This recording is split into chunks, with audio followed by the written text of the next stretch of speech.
So let's talk about the 34 Act and manipulating or not manipulating the market. Anti-fraud part of the 34 Act applies to all securities and all securities transactions. You may be an exempt security or an exempt transaction, but that doesn't mean you're ever exempt from the fraud portion of the law of the 34 Act. You cannot commingle. There's a lot of commingling that has happened where, whether it's accidental or usually on purpose, some customers' funds end up in some registered rep's account. That's commingling. Whenever money goes into the wrong account that it's not supposed to be in, that's called commingling. It's illegal. Next page, page 1606. No use of manipulative or deceptive devices. They talk about the uptick rule, Joe Kennedy's uptick rule to sell short. Remember, it has to make an uptick or a 0+ tick before you can sell short. Broker-dealers must show their capacity in the transaction. In fact, it's printed right on the confirmation. Remember, we talked at the beginning of this course that a broker, also known as an agent, represents their client. A dealer owns the inventory, is buying and selling out of their own account.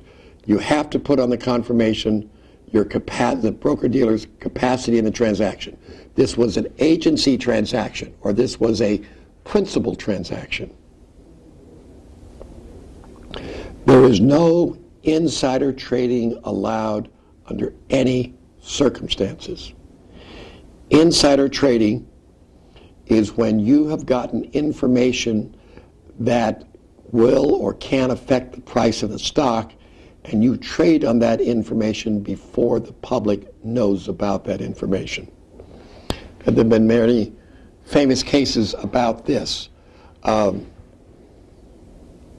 It can be even knowing about a research report that's coming out ahead of time, and then you trade on, buy or sell that stock before that research report is released. That's also insider trading. The punishment for insider trading is 300% of the profits made or the losses avoided. This is just a civil penalty. 300% of the profits made or the losses avoided, or $1 million, whichever is greater, per incident. That's the civil. The criminal penalties, as I remember, is 10 years in jail and $10 million fine. Having inside information, of course, is not a crime. Passing it on so that it's traded or participating in a trade with that information is a crime. Even though it was dealt with in the 1934 Act, in 1988 they expanded the insider trading to cover more people that could be brought in and charged with insider trading. Over-the-counter market confirmations have to be sent out. This is not only over-the-counter, but listed securities as well, within 1 business day after the trade. Of course, with computers now, we can generate a confirmation almost instantaneously and mail it out that night. But if they ask you on the test, when does the confirmation have to go out, the answer is within 1 business day after the trade date.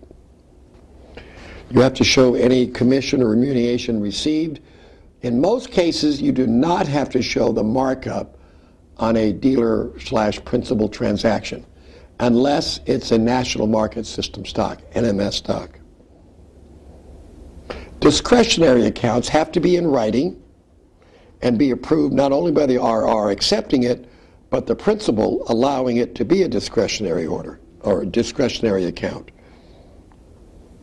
That approval has to be in writing, signed by the customer, the RR, and the principal. Every order, discretionary order that's ever placed, must be signed by a principal. Now, I've seen on the test they've had answers of the day the order is entered, and another answer said before the order is entered.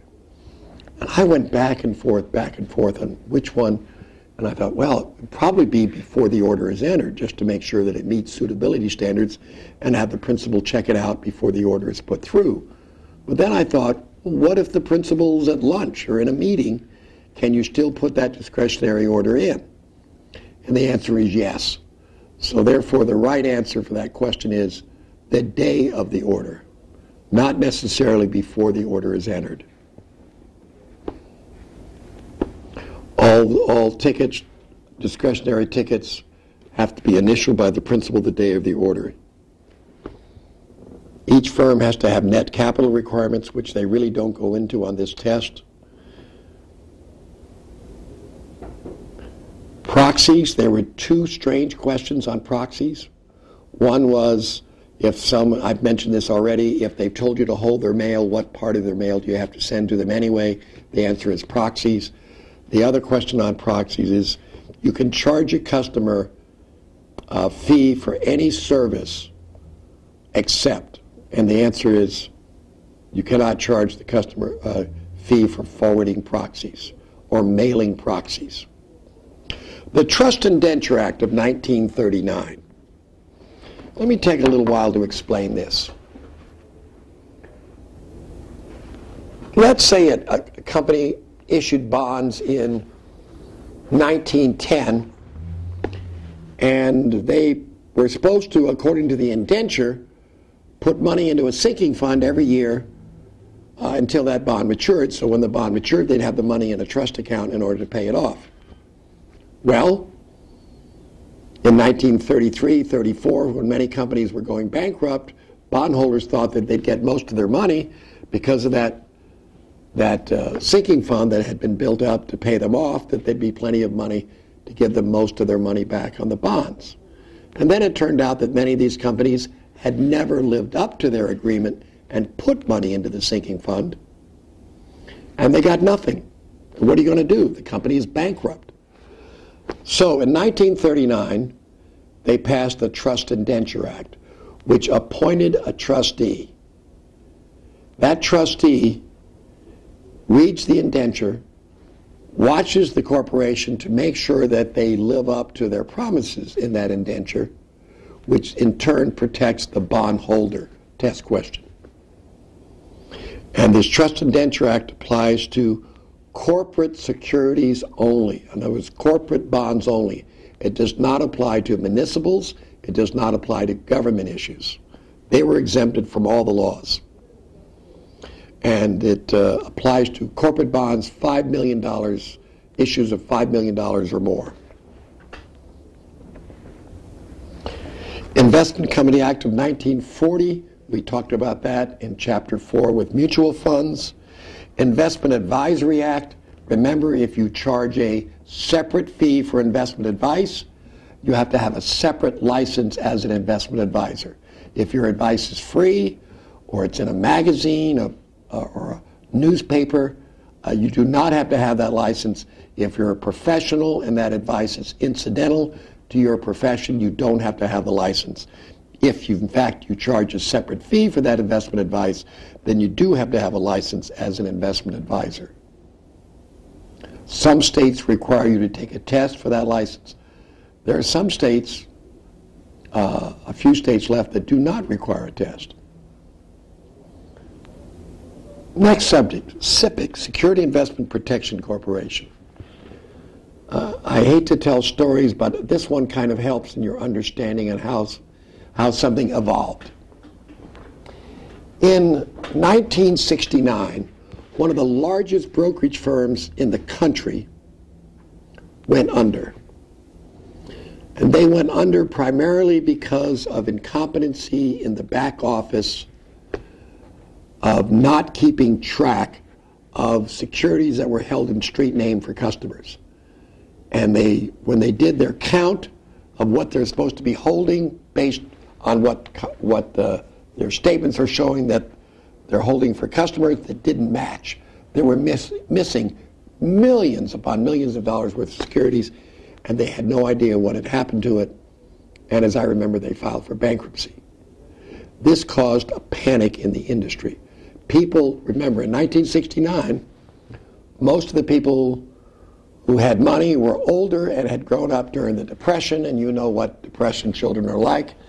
They're a bit untrustworthy in many cases of institutions because of what they'd experienced in the 30s.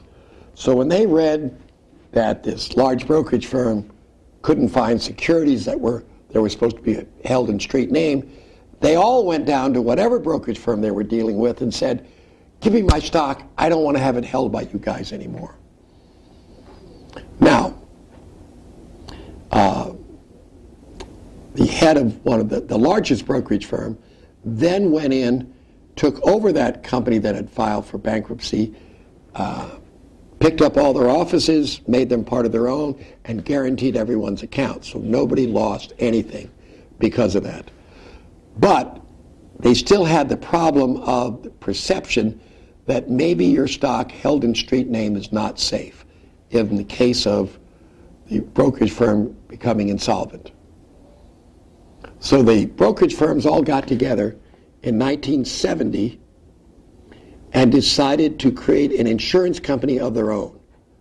They created a non-profit organization called Security Investment Protection Corporation, which would insure deposits at any brokerage firm that's a member of the NASD and a member of SIPC, and every brokerage firm in almost every brokerage firm in the NASD has to put money into this SIPC nonprofit organization every year, and it would guarantee up to $500,000 per separate account, both securities and cash. But the most, so it's a total of $500,000, but the most they would cover in cash would be $100,000. So that sounds a little confusing. Let me explain what I mean. If you had $500,000 or less in securities, it would cover it. If you had $300,000 in securities and $150,000 in cash, SIPC would cover the $300,000 in securities, but only $100,000 of the cash maximum per separate account. So Joe Franklin has an account, Mary Franklin has an account, and Joe and Mary have a joint account. SIPC would cover that 3 different times. Those are all considered separate accounts. If they had a UGMA account, Uniform Gift to Minors Act, for their ingrate son, that would be separate insurance. If they had IRA accounts, that would be separate insurance. However, if Joe Franklin had a cash account and Joe Franklin had a margin account, it would only be covered once. SIPC is not a government agency.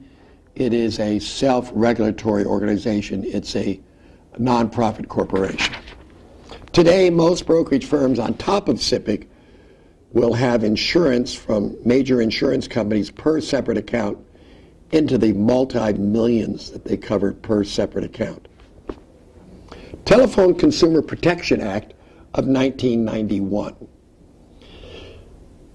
It said you cannot call people if they ask not to be called. Each office has to maintain a do not call list. You have to train new hires as to the existence of the do not call list. You can only call prospects between 8 a.m. in the morning till 9 p.m. at night in the time zone where the prospect lives. So much for federal regulations.